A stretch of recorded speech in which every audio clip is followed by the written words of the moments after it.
Today I'm going to show you 3 different lighting setups that you can use in your next fashion reels. Hello everybody, my name is Marco Bagnoli, I'm a cinematographer, and today I'm going to show you different lighting setups. And now with just a little bit of adjustment you have 3 different looks in no time. This is the first shot we're looking at, and as you can see we have really bright popping colors, nice highlight roll off on her face. How do we set and plan a shoot like this? First things first, for me most important is this backdrop. Don't use one solid color. I see too much people that use just blue, orange, black, white. I don't want to see black and white. Black and white is death. You don't want them because it looks so boring. It's not state of the art. Try to use these backdrops that have texture, different colors, moods. It will improve your look so much because to get a look you need colors and highlights and shadows, and these texture backgrounds have everything. Now next, without adding any lights, you need color separation. When you know you want a pinkish background, go for the more greenish colors because they will pop out a lot more than any other color, because on a color wheel they're on opposite sides, magenta and green. That's pretty much the area. And if you know your collection and clothes are mostly in one color scheme, try to plan the background on the different side of the color wheel that you have the most popping and separation from your actor. Lighting a scene like this is actually pretty easy. As you can see, we have this really nice soft roll off and it looks single source. When the most easy option to do it is that you have your combo stand with a boom arm and you have a big light like a 600D X or C with a lantern on it.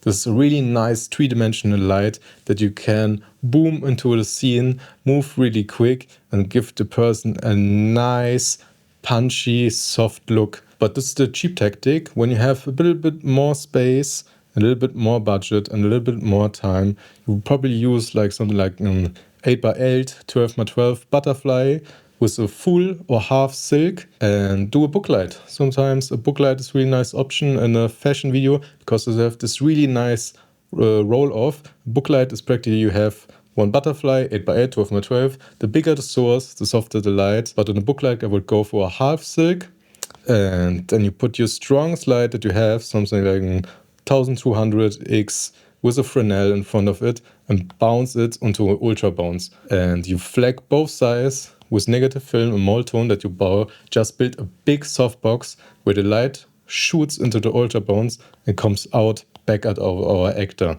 Most of the time, so you get a really nice soft roll off so that the actor also can move a little bit around. But for this scenery, I think that's maybe a little bit too much. You can go for the straight, that you shoot your light just to the silk so that you still get a nice shadow side. Next thing, you have to also light the background. A lot of people will drop the light on the ground and light up. But I think you don't want too much light that fight each other. You have one light that comes from angle and the other light from another angle. It starts to look very uncontrolled. So what I've done probably most of the time on a shoot like this, also again, I like the setup 600X with a lantern, the big one, and just a little touch of light so that we can get a nice exposure in the background. Also do a big vignette. On shoots like this, I think it's really important to focus on the center, and with a big vignette in DaVinci and your lighting setup, you start to focus in even more at the actor. So this lighting setup is different, but the same. We still have this really nice color in the background, and accordingly we have a nice fit. Now we are pretty monochromatic because this is also the same color scheme as the background. Just have this little bit of blue-green spots on the tie, or is it tie? No, on this piece of clothes, so that we still have a bit of color contrast. And to create these circles is pretty easy. You just need a light, Aputure, Godox, and there are spot mounts for it. Back in the day, this was the Lico light, but now it's much cheaper. Can control it, and there are different templates where you can put in. You can just do a circle, but you could also do leaves, a tree, curtains, so different looks that you can choose.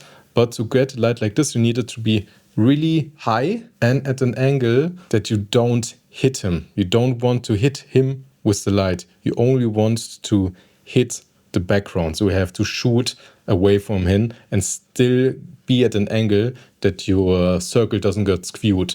The look on this look, the secret to this look is really to have the round circle as much as possible. Also here, the lens choice. They use an 85mm, I think, or above to get this nice compression, because now you need this compression. If you try this same shot with a different lens, a wider lens, the background go farther away. You have to make a much bigger circle.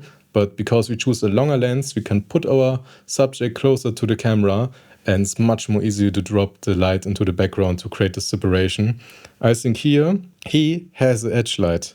And when you have occasion like this, you probably have space for, I choose most of the time a bit of a wider light and sky palette 120, but you can also use something like a 300x with a light dome. And just on a tad warmer color temperature to get even more color separation, just a tad more, we shoot on the back to give another nice separation and let the hair glow. And the key light is still just this big butterfly light. Could be a book light, could be just a normal butterfly, but it's definitely a bigger source because it looks really creamy. Now we swapped colors, and as you can see now we have these bluish backgrounds, and blue is always a great color because it's really complements our skin tones that are most of the time pretty orange, so we already have nice separation.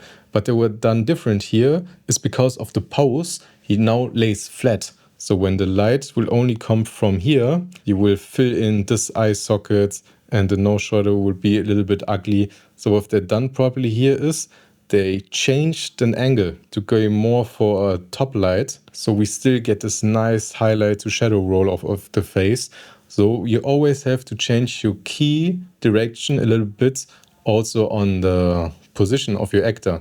When you always want this half-lit look, it's pretty unaesthetic. If you shoot the light just from under the chin, you will lose the separation under the head, and overall it doesn't really look as good. I can tell you they didn't plan to do this. Just on set, they probably noticed somehow it doesn't look good, so they changed the angle a little bit. Here in this shot, you can actually see again that the light is clearly coming from the side again. And what I like about the shot, everything is now way more dark. Also the background is actually pretty low, and the skin also. So but even though everything is pretty dark and we don't use the whole dynamic range of the sensor, the image pops. The reason for it, here again, nice close, nice saturation, reflective surfaces that he uses, and also that the background still has a little bit of this cloud pattern, that it's not just blue. We have this wrinkling feeling because it looks like a curtain, then there's a little bit of highlights, a little darker spaces. I cannot explain to you how much better your footage will look when you start to use this nicer backgrounds. This is the third lighting setup, and now we have this really golden look, but it's also really low key. What they've done here is they pumped up the backlight that we put in the background, and now we have this 50s style background with a lot of glitter that reflects nicely, gives a nice bokeh, and they put it on really overall the image on a warm color temperature. And what they've done here, the only light they use is actually this one, and the exposure on the face they just got back with an ultra bounce or reflector. Where you put it, you have this backlight that is shooting in your direction. Now you can use a reflector to bring the exposure back to their face. This looks very natural, this very distinguished look, and I think always better when you have not much gear to use and still find nice looks to create, even though the lights you have are limited. So if you enjoyed this video, I would really appreciate subscription from you. My name is Mark Bagnoli, and I'll see you next time.